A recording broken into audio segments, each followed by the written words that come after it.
विदेशों में फंसे भारतीयों की सही सलामती वापसी के लिए सरकार चला रही है वंदे भारत मिशन। सिंगापुर से 234, ढाका से 165, बहरीन से 5 बच्चों सहित 182 लोग भारत पहुंचे। दुबई से चेन्नई पहुंची 2 उड़ानों में 356 लोग स्वदेश लौटे। भारतीयों को वापस लाने के लिए नौसेना का भी लिया जा रहा है सहारा।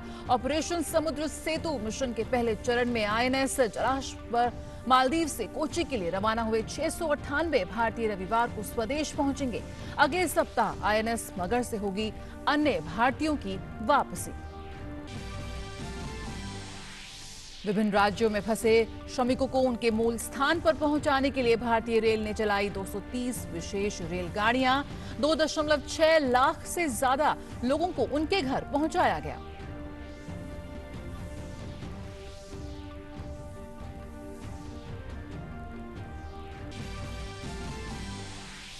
प्रधानमंत्री नरेंद्र मोदी ने इटली के पीएम के साथ टेलीफोन पर की बात। कोरोना वायरस के कारण इटली में हुई मौत पर दुख व्यक्त किया। दोनों देशों और विश्व पर कोरोना के कारण पड़ने वाले आर्थिक प्रभाव को दूर करने के उपायों पर हुई चर्चा।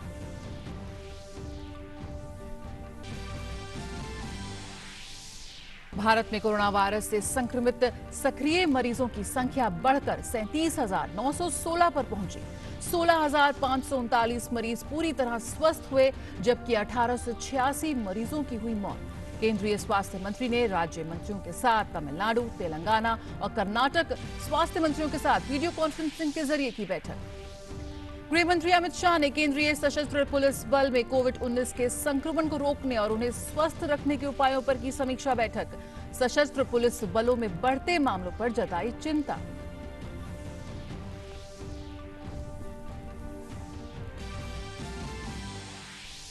और दुनिया भर में 39 लाख से अधिक मरीज कोरोना वायरस की चपेट में। दुनिया भर में 2,74,000 लोगों ने गंवाई अपनी जान, जबकि 13 लाख मरीजों ने कोरोना को हराने में पाई सफलता। इटली में 30,000 से अधिक लोगों की मौत। नमस्कार, समाचारों में आप सभी का बहुत बहुत स्वागत है। मैं हूं जया सिन्हा। शुरुआत करेंगे इस वक्त की सबसे अहम खबरों के साथ। कोरोना की वजह से दुनिया मानो ठहर सी गई है और लोग जहां की तहां फंस से गए हैं। लेकिन इस लॉकडाउन के बीच भी भारत सरकार ने विदेशों में फंसे भारतीयों को वापस देश लाने का फैसला किया है, जिसके लिए मिशन वंदे भारत की शुरुआत हो गई है। हजारों लोगों की वतन वापसी का सिलसिला जारी है। अपनी सरजमी पर आने को बेताब ये भारतीय वतन वापस आकर बेहद खुश हैं। अपने वतन की मिट्टी पर कदम रखते ही संवेदनाएं अपने चरम पर थीं। संकट के समय हो रही घर वापसी के वक्त लोग सरकार के प्रयासों की सराहना करना नहीं भूले और उनके लिए ये पल कभी ना भूलने वाले क्षणों में से एक हो गया। शुक्रवार को एयर इंडिया का एक विमान सिंगापुर में फंसे भारतीयों को लेकर दिल्ली हवाई अड्डे पर उतरा। ये विमान वंदे भारत मिशन का हिस्सा है, जो कोरोना वायरस के चलते लॉकडाउन के कारण विदेशों में फंसे भारतीयों को घर वापस लाने के लिए बृहस्पतिवार को चला था।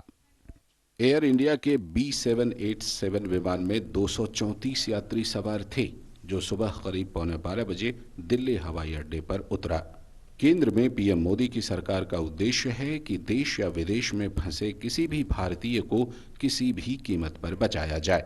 सिंगापुर से दिल्ली अंतर्राष्ट्रीय हवाई अड्डे पर लाया गया है और एक एक करके इस बस के द्वारा इनको इनके क्वारंटीन सेंटर पहुंचाया जाए। जोन वाइज जो दिल्ली में क्वारंटीन सेंटर पहुंचाए गए हैं, चाहे वो होटल्स हैं या अलग अलग स्थान है जहां पर इनको ठहराया जाएगा 14 दिन के लिए। साथ ही साथ जो अंतर्राज्यीय बसें हैं उनको भी यहाँ पर लाया गया है, जो उस स्टेट के पैसेंजर इनको वहाँ पे भेजा जाएगा। कोरोना वायरस महामारी की वजह से बांग्लादेश में फंसे 168 भारतीय छात्रों को लेकर एयर इंडिया विमान का पहला जत्था श्रीनगर हवाई अड्डा पहुंचा। वतन वापसी के बाद छात्रों ने सरकार के प्रति अपना आभार व्यक्त किया। MEA, Ministry of External Affairs, along with Home Ministry, Health Ministry, Civil Aviation, MOD, सबने मिलके, भारत सरकार के हर ब्रांच ने मिलके ये एक मैसिव एक्सरसाइज किया है। ढाका से 7 फ्लाइट्स टोटल जाएंगे। We are really happy and we are thankful to the government of India. They have really helped us a lot in these difficult times. And we are thankful to our Prime Minister Narendra Modi. He really helped us a lot. भारतीयों को स्वदेश लाने के लिए शुरू की गई विशेष उड़ानों के दूसरे दिन दुबई से तकरीबन 350 से भी अधिक यात्री भारत लौट रहे हैं। इनमें संकटग्रस्त श्रमिकों, वरिष्ठ नागरिकों, तत्काल चिकित्सा की आवश्यकता वाले मरीजों, गर्भवती महिलाओं और कठिन स्थितियों में फंसे अन्य लोगों को प्राथमिकता दी गई है। The reason I'm going back home is because I just wanted to get back to my families at this time of crisis, and I really thank the Indian government to take this step at the earliest, so that people like me would be able to see our family and be helpful to them. Riyadh से कोझिकोड आने वाली उड़ान में लगभग 152 यात्री पहुंचा। Lockdown के बाद में फर्स्ट आज इधर से फ्लाइट चालू होता है। मेरा नाम प्रमोद है, मैं केरला का आदमी हूँ। मैं इधर विजिटिंग वीज़ा के आया, 2 महीना हो गया मैं बगल में फंस के था, बट मेरे को एकदम अच्छा सपोर्ट इंडियन एम्बेसी के साथ दिया। इधर भी लोकल गवर्नमेंट का सपोर्ट में भी सपोर्ट मिला। We have about 200 workers on these flights. We have about 35 pregnant ladies, and we have about 30 odd medical cases on both these flights. Everything has been going on very smooth. We request all the Indian nationals to register themselves, those who want to get repatriated, to register themselves on the Indian Embassy website. Please be assured that we are aware of your pressing need to go to India. Whoever has been getting in touch with us, we will certainly accommodate each one of you in the earliest possible flights. वहीं दूसरी तरफ मुंबई से air India का एक विमान London के लिए रवाना हुआ। इस विमान के जरिए वहां फंसे हुए भारतीयों को वापस लाया जाएगा। वहां से लोगों को लाने का सिलसिला 9 मई को शुरू होगा, जो आगे भी जारी रहेगा। अपने नागरिकों की सुरक्षा के लिए प्रतिबद्ध केंद्र की मोदी सरकार उन्हें वापस लाने के लिए नौसेना का भी सहारा ले रही है। The evacuation exercise from Maldives has just begun. You see in the background INS Joshua with 698 Indians from Malé to Kochi. In the next 36 to 40 hours, it should reach Kochi. And I would like to thank the Indian Navy to make the ship available under Operation Samudra Setu. It's a great thing that they took immediate action, and see now a very bulk amount of people are leaving from. We don't have any issue till now. इससे पहले बृहस्पतिवार देर रात Vande Bharat mission के तहत 363 यात्री Abu Dhabi और Dubai से केरल पहुंचे। पहले विमान में अबू धाबी से 181 भारतीय स्वदेश लौटे। यात्रियों में 49 गर्भवती महिलाएं और 4 बच्चे भी हैं। हवाई अड्डे पर कोविड-19 के नियमों का पालन सुनिश्चित करते हुए व्यापक तैयारियां की गई थीं। दूसरी उड़ान में 182 यात्री सवार थे। ये विमान कोझिकोड अंतर्राष्ट्रीय हवाई अड्डे पर उतरा। Welcome aboard your own airline, Air India Express. It is a great honor for my team and I to fly you on this very first evacuation flight. My crew did an excellent job today, handling 177 plus 5 infants, and everything went up very smoothly. There were no issues. Everything was looked after very well by my crew. Thank all of them. विदेशों में फंसे हुए लोगों को स्वदेश लाने के लिए सरकार अभियान वंदे भारत स्वदेश वापसी चला रही है और इसी अभियान के तहत फंसे हुए लोगों को वापस लाया जा रहा है। कोरोना संक्रमण के कारण कई देशों ने अपने यहाँ लॉकडाउन कर रखा है। ऐसे में बड़ी संख्या में भारतीय भी वहाँ फंसे हुए हैं, जिन्हें सरकार चरणबद्ध तरीके से वापस ला रही है। Bureau report, DD news. और वंदे भारत मिशन के तहत 2 विशेष उड़ानें आज तड़के सुबह तमिलनाडु में चेन्नई हवाई अड्डे पर पहुंची। इन उड़ानों के जरिए दुबई में फंसे करीब 356 लोगों को लाया गया। केंद्र सरकार के सुरक्षा नियमों के अनुसार इन यात्रियों की स्वास्थ्य जांच के बाद उन्हें क्वारंटीन में भेज दिया गया और अगले शुक्रवार तक अनेक देशों से ऐसी विशेष उड़ानों का भारत पहुंचने का कार्यक्रम है।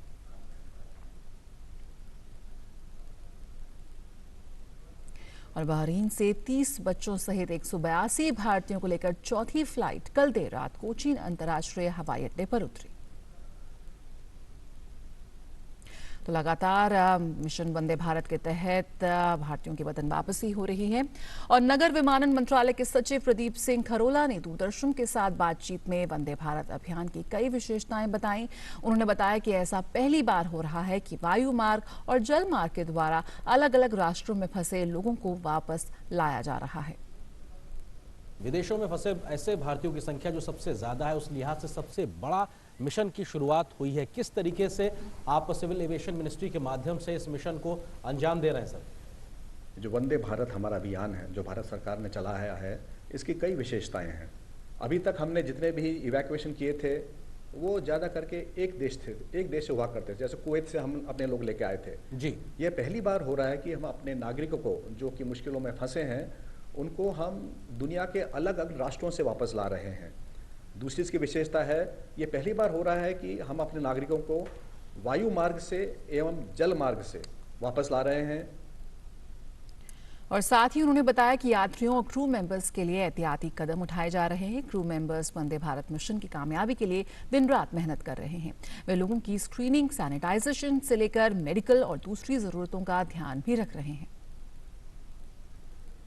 क्रू मेंबर जो गए हैं इस विमान के माध्यम से लोगों को, भारतीयों को वापस लाने के लिए, किस प्रकार के प्रोटोकॉल को फॉलो करने के लिए उन्हें एहतियात बरतने को कहा गया है? किस प्रकार की एहतियात बरती जा रही है कहीं संक्रमण इस प्रकार की स्थिति से ना होने पाए? वो क्या खास प्रावधान किए गए इस बार? क्रू मेंबर के लिए भी और यात्रियों के लिए भी हमने एक बहुत ही डिटेल्ड जो हमने SOP बनाई है, उसमें ये कहा गया है कि जितने भी क्रू मेंबर होंगे वो पूरे के पूरे एक प्रोटेक्टिव गियर में होंगे ताकि उनको किसी भी तरह से संक्रमण की कोई भी आशंका नहीं रहे।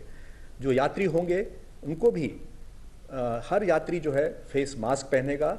इतना ही नहीं, हर यात्री को एक फेस शील्ड भी दी गई है और विमानयान में सैनिटाइजेशन की व्यवस्था की गई है। और जहाँ तक हो सके बार बार अनाउंसमेंट किए जा रहे हैं कि क्या क्या हम सेफ्टी मेजर्स लें ताकि ये संक्रमण का जो रिस्क है वो बहुत ही कम हो जाए। चाहे एयरपोर्ट के कर्मी हो, चाहे इमिग्रेशन अथॉरिटी के लोग हों, चाहे राज्य सरकार के अधिकारी हों, और सबसे मुख्य जो एयर इंडिया के पायलट्स हैं और विशेष करके जो केबिन क्रू हैं, वो तो सबसे हम कहेंगे जो फ्रंट लाइन वर्कर हैं उस तरह से काम कर रहे हैं। इनके लिए हमने विशेष व्यवस्था ये की है कि जितनी भी लंबी लंबी फ्लाइटें होंगी, जैसे US जा रही हैं, उसमें डबल क्रू की व्यवस्था की गई है। सामान्यतः वैसे ही होता है ताकि इन पे स्ट्रेन कम आए। इनको ठीक से ट्रेनिंग दी गई है और इनको विमान में जाने से पहले इनका पूरा हेल्थ चेकअप किया गया है और इनका कोरोना टेस्ट भी किया गया है। और प्रधानमंत्री नरेंद्र मोदी और इटली के प्रधानमंत्री गियुसेप्पे कॉन्टे के बीच टेलीफोन पर बातचीत हुई। प्रधानमंत्री ने कोविड-19 महामारी के कारण इटली में हुई मौतों पर दुख प्रकट करते हुए अपनी संवेदनाएं व्यक्त की। उन्होंने संकट के समय इटली के नागरिकों द्वारा दिखाए गए धैर्य के लिए उनकी सराहना की। दोनों नेताओं ने अपने अपने देशों और वैश्विक स्तर पर महामारी के स्वास्थ्य संबंधी और आर्थिक प्रभाव से निपटने के लिए आवश्यक उपायों पर विचार विमर्श किया। दोनों नेताओं ने एक दूसरे के प्रति एकजुटता व्यक्त की और एक दूसरे के देश में फंसे नागरिकों के प्रति दिखाए गए आपसी सहयोग की सराहना की। प्रधानमंत्री ने कॉन्टे को आश्वासन दिया कि भारत आवश्यक दवाओं और अन्य सामग्री की व्यवस्था करने में इटली को उदारता से सहयोग देता रहेगा। दोनों नेता भारत और इटली के बीच द्विपक्षीय संबंधों को मजबूत बनाने के लिए सहयोग करने पर सहमत हुए। इटली के प्रधानमंत्री ने प्रधानमंत्री नरेंद्र मोदी को उचित समय पर इटली आने का एक बार फिर निमंत्रण दिया। और भारत में कोरोना वायरस से संक्रमित सक्रिय मरीजों की संख्या बढ़कर 37,916 पर पहुंच गई है। केंद्रीय स्वास्थ्य मंत्रालय के मुताबिक देश भर में अब तक 16,539 मरीज पूरी तरह से स्वस्थ हुए हैं, जबकि 1,886 मरीजों की मौत हो गई है। तो कुल सक्रिय मामले 37,916 हैं इस वक्त के ताजा आंकड़े जो हैं। और केंद्रीय स्वास्थ्य मंत्री डॉक्टर हर्षवर्धन ने वीडियो कॉन्फ्रेंसिंग के जरिए तेलंगाना, तमिलनाडु और कर्नाटक के स्वास्थ्य मंत्रियों के साथ कोविड-19 पर समीक्षा बैठक की। केंद्रीय मंत्री पहले ही दिल्ली, महाराष्ट्र, मध्य प्रदेश, उत्तर प्रदेश, गुजरात, उड़ीसा, बिहार के स्वास्थ्य मंत्रियों और पश्चिम बंगाल के अधिकारियों के साथ 7 बैठक कर चुके हैं।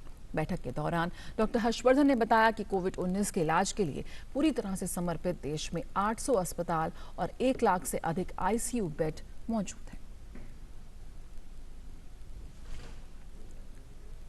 We have about 821 total dedicated COVID hospitals where we have already organized some 1,50,000 hospital beds, ICU plus isolation, and also we have about 1,898 total COVID health centers. There also another 1,19,000 odd beds are there. Apart from this, we have something like 7,607 quarantine centers also in the whole country. Doctor Harshvardhan ने कहा कि देश में corona के मामलों की जांच करने वाले लैब की संख्या 450 से अधिक है और प्रतिदिन 95,000 लोगों की जांच की क्षमता है। We have tested 14,40,433 individuals at the country level, and our lab count has now gone to 453, which includes 332 labs in the government sector and 121 in the private sector. We have now, at the moment, we have a testing capacity of 95,000 tests in a day. और गृह मंत्री अमित शाह ने शुक्रवार को corona संकट को लेकर केंद्रीय अर्धसैनिक बलों के महानिदेशकों के साथ समीक्षा बैठक की। गृह मंत्री ने अर्धसैनिक बलों द्वारा किए जा रहे कार्य की सराहना की। अमित शाह ने अर्धसैनिक बलों के जवानों में कोविड-19 पॉजिटिव के बढ़ते मामलों को लेकर चिंता जाहिर की है। गृह मंत्री अमित शाह ने समीक्षा बैठक में उन प्रयासों पर चर्चा की जिससे जवानों में आगे कोविड-19 के मामलों को बढ़ने से रोका जा सके। गौरतलब है कि देश भर में कोरोना संकट के दौरान पैरा मिलिट्री फोर्स के जवान बेहद अहम भूमिका निभा रहे हैं। और लॉकडाउन के बीच तमाम राज्यों में फंसे मजदूरों और प्रवासी लोगों को उनके गृह राज्य तक पहुंचाने के लिए देश भर में श्रमिक स्पेशल ट्रेनों के चलने का सिलसिला जारी है, जिसके माध्यम से हजारों श्रमिक और प्रवासी लोग अपने घरों को पहुंच रहे हैं। शुक्रवार को भी कई ट्रेनों के माध्यम से लोग अपने घरों को पहुंचे तो रेलवे और स्थानीय प्रशासन ने गाइडलाइन के पालन का पूरा ध्यान रखा। कोविड-19 से मुकाबले के लिए देश भर में जारी लॉकडाउन के कारण कई राज्यों में दूसरे राज्यों से आए श्रमिक फंस गए थे। इन लोगों को उनके घरों तक पहुंचाने के लिए सरकारी मशीनरी जुटी हुई है। केंद्र सरकार श्रमिक स्पेशल ट्रेन चलाकर लोगों को उनके घरों तक पहुंचाने का काम कर रही है। ऐसी ही एक श्रमिक स्पेशल ट्रेन महाराष्ट्र के औरंगाबाद से 1,200 श्रमिकों को लेकर मध्य प्रदेश की राजधानी भोपाल के लिए रवाना हुई। खाने का बंदोबस्त किया गया है, पानी का बंदोबस्त किया गया है और सब लोगों को हम मास्क दे रहे हैं। सैनिटाइज की भी यहाँ पे व्यवस्था की गई है। इसी क्रम में गोवा से पहली श्रमिक एक्सप्रेस ट्रेन भी 1,200 श्रमिकों को लेकर मध्य प्रदेश के ग्वालियर के लिए रवाना हुई। पीएम थे, मुख्यमंत्री, उन्होंने हमें बुलाया, गांव में सुविधा दी हमारे लिए, इसके लिए हम लोग गाँव जा रहे हैं। ग्वालियर स्टेशन पर ही श्रमिक स्पेशल ट्रेन के जरिए पंजाब से आए प्रवासी श्रमिक पहुंच चुके हैं। टिकट मिला है, वहाँ पुलिस वाले ने दिए थे, पैसा लिया नहीं, पैसा नहीं लिया, कोई खाना भी दिया था, उन लोगों ने खाना खाया था बढ़िया। उधर मध्य प्रदेश के ही रतलाम स्टेशन पर भी पंजाब से प्रवासी श्रमिकों को लेकर श्रमिक स्पेशल ट्रेन आई। इसी क्रम में नागपुर से एक श्रमिक स्पेशल ट्रेन 1,000 से भी ज्यादा प्रवासी श्रमिकों को लेकर मुजफ्फरपुर पहुंची।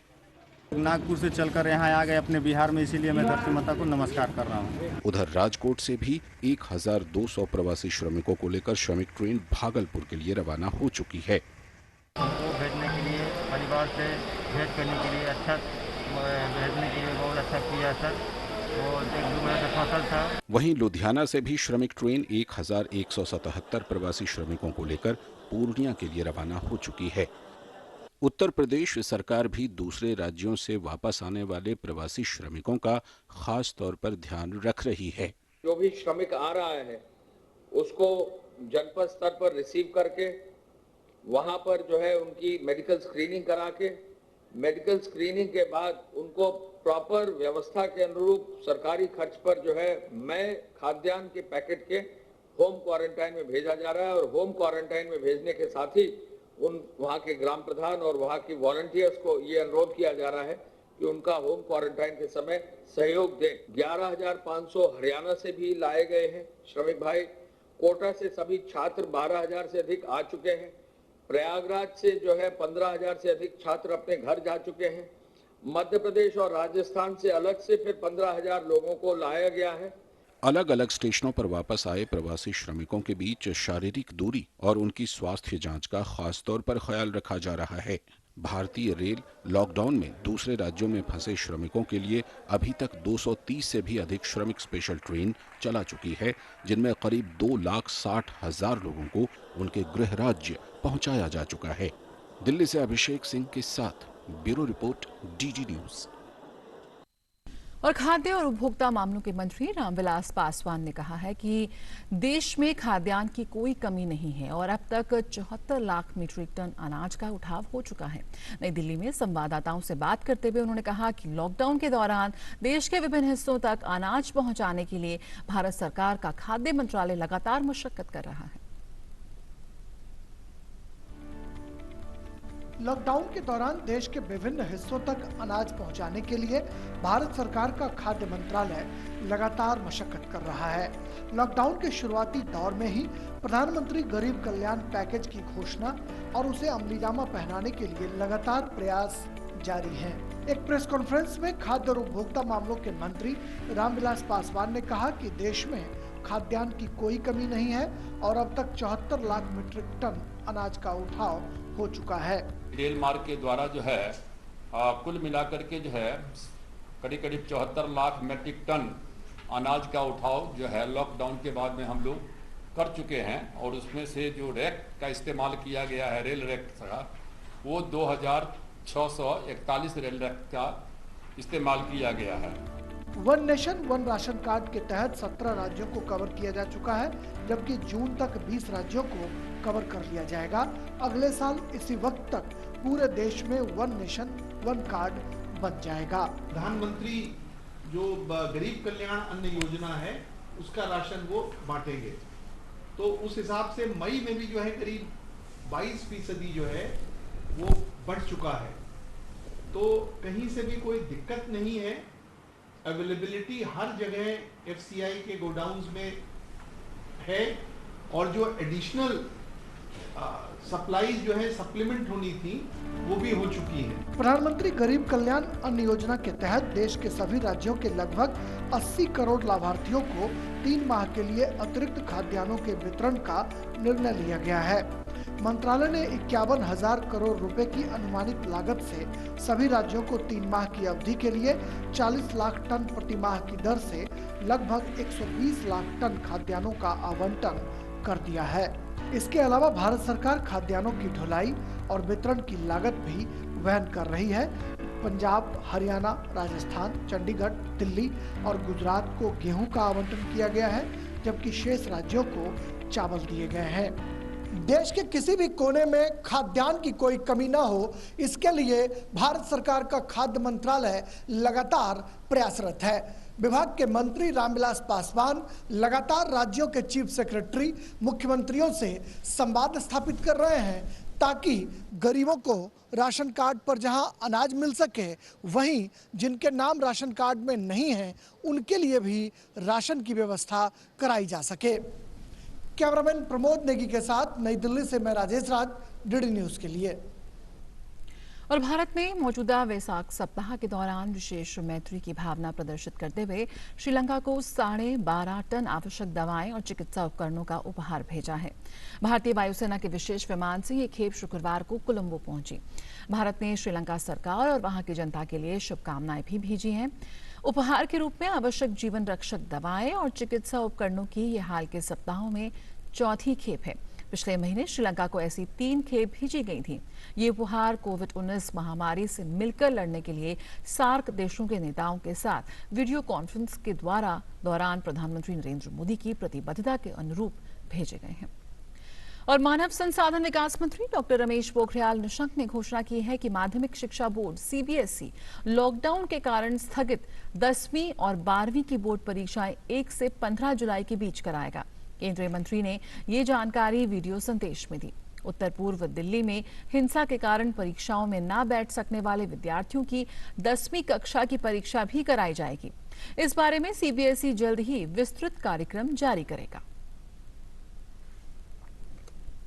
और लॉकडाउन के मौजूदा दौर में न सिर्फ मानवता बल्कि पशु भी मुसीबत में हैं। लॉकडाउन की स्थिति में मानवता के साथ साथ खासकर बेसहारा पशुओं की सेवा के लिए संस्थाओं ने हाथ बढ़ाया है ताकि लॉकडाउन में इन बेसहारा जानवरों को भूखा न रहना पड़े। पेश एक रिपोर्ट।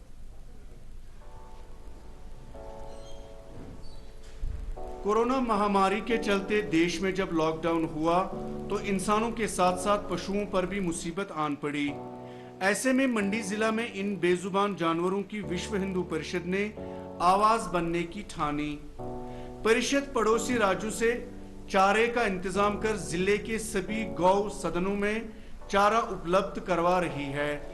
परिषद के जिला अध्यक्ष हरमीत सिंह बिट्टू ने लॉकडाउन के दौरान भूखे बेसहारा जानवरों की सेवा करने के अपने अनुभवों को डीडी न्यूज के साथ साझा किया। विश्व हिंदू परिषद इस तरह को जागरूक रहता है कि कहाँ पे इस तरह की कार्य की जरूरत है सेवा कार्य की। जहाँ से भी ऐसा कोई इनपुट मिलता है तो वहाँ कार्यकर्ता उस इनपुट को लीड करते हुए वहाँ पे उस सेवा कार्य के लिए अपने आप को समर्पित कर देते हैं तन मन धन से। तो मंडी क्षेत्र के आसपास जो गौ सदन पड़ते हैं, जैसे मैगल का गौ सदन है, घौड़ का गौ सदन है, मझवाड़ में गौ सदन है, तो प्रयास रहेगा कि सभी गौ सदनों तक जो है ये तूड़ी जो है वो पहुंचाई जाए। लॉकडाउन के दौरान आर्ट ऑफ लिविंग संस्था जिले में जरूरतमंद परिवारों, मजदूरों और पुलिस कर्मियों को राशन व अन्य आवश्यक चीजें उपलब्ध करवा रही है। साथ ही परेशानियों से बचने के लिए लोगों के लिए ध्यान शिविर भी लगाए जा रहे हैं। संस्था के सदस्य हितेश राज ने डीडी न्यूज को बताया। अभी तक हमने मंडी शहर में हमारे कम से कम 150 परिवारों को राशन, साथ ही साथ जरूरतमंदों को मिल्क पाउडर के साथ साथ सब्जियां या कुछ भी हमने अपनी तरफ से जो भी हम संस्था की तरफ से कर सके हमने वो किया है। साथ ही साथ इसके साथ ही हमने जितने भी समस्त पुलिस कर्मी हैं इधर के उनके लिए भी रिफ्रेशमेंट और ये सारा जो भी हमसे बन सका एक छोटा सा तो वो भी हमने इनको किया है। इंडिया में जगह जगह पे हर एक सिटी में हर एक गांव में ये आर्ट ऑफ लिविंग के happiness programme plus meditation breath workshop ये चल रही है इस वक्त। ये ऑनलाइन कहीं से भी कोई व्यक्ति रजिस्टर कर सकता है और घर बैठे घरों से ही वो व्यक्ति ध्यान और खुश रहने के तरीके और फॉर्मूले वो सीख सकता है। विश्व हिंदू परिषद और आर्ट ऑफ लिविंग की ओर से मंडी जिला में बेसहारा पशुओं और इंसानों की बुनियादी जरूरियात पूरा कराने के लिए किए गए प्रयास सराहनीय हैं और दूसरों के लिए मशले राह है। मंडी से अंकुश सूद की रिपोर्ट के साथ तारिक रात, डीडी न्यूज शिमला। तो यकीनन मुश्किल की स्थिति में इस तरह की पहल काफी सुकून देने लायक है। और विशाखापट्टनम में हुए गैस रिसाव हादसे के बाद पैदा हालात की समीक्षा के लिए कैबिनेट सचिव राजीव गाबा की अध्यक्षता में लगातार दूसरे दिन राष्ट्रीय संकट प्रबंधन समिति यानी कि एनसीएमसी की बैठक हुई। आंध्र प्रदेश के मुख्य सचिव ने समिति को जमीनी हालात के साथ ही हादसे के बाद लोगों की निकासी और संयंत्र में रिसाव को रोकने के लिए उठाए गए कदमों के बारे में भी बताया। समिति को बताया गया कि टैंकों से आगे किसी भी प्रकार के रिसाव को रोकने के लिए सभी कदम उठाए जा रहे हैं। इस अवसर पर गैस से स्वास्थ्य और पानी तथा हवा की गुणवत्ता पर पड़ने वाले दीर्घकालिक असर पर भी चर्चा हुई। कैबिनेट सचिव ने वर्तमान स्थिति, तैयारियों, राहत एवं बचाव कार्यों का जायजा लिया। साथ ही हालात का सामना करने के लिए राज्य को हर आवश्यक सहायता उपलब्ध कराने के लिए भी निर्देश दिए गए।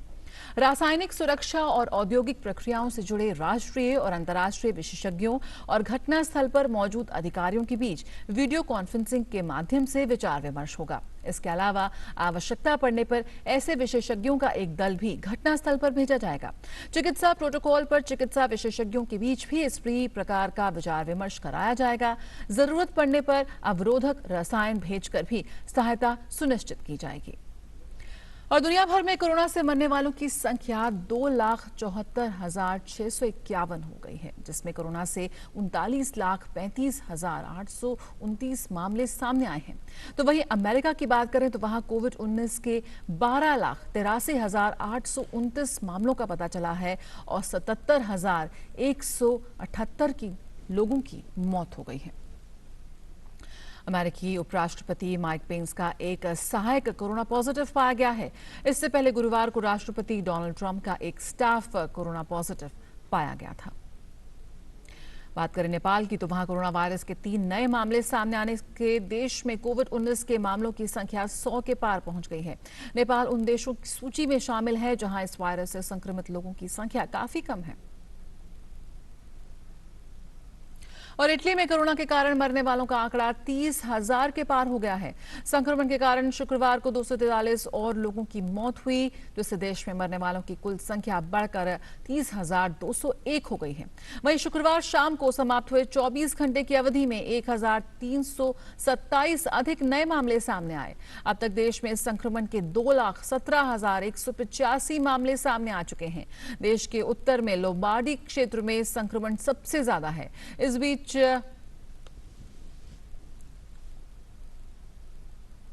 बीच इटली में चर्चों में लॉकडाउन प्रतिबंधों में भी ढील देने की तैयारी शुरू कर दी गई है। तो खबरों का सिलसिला जारी रहेगा, लेकिन फिलहाल इस बुलेटिन में इतना ही। मुझे दीजिए इजाजत। नमस्कार।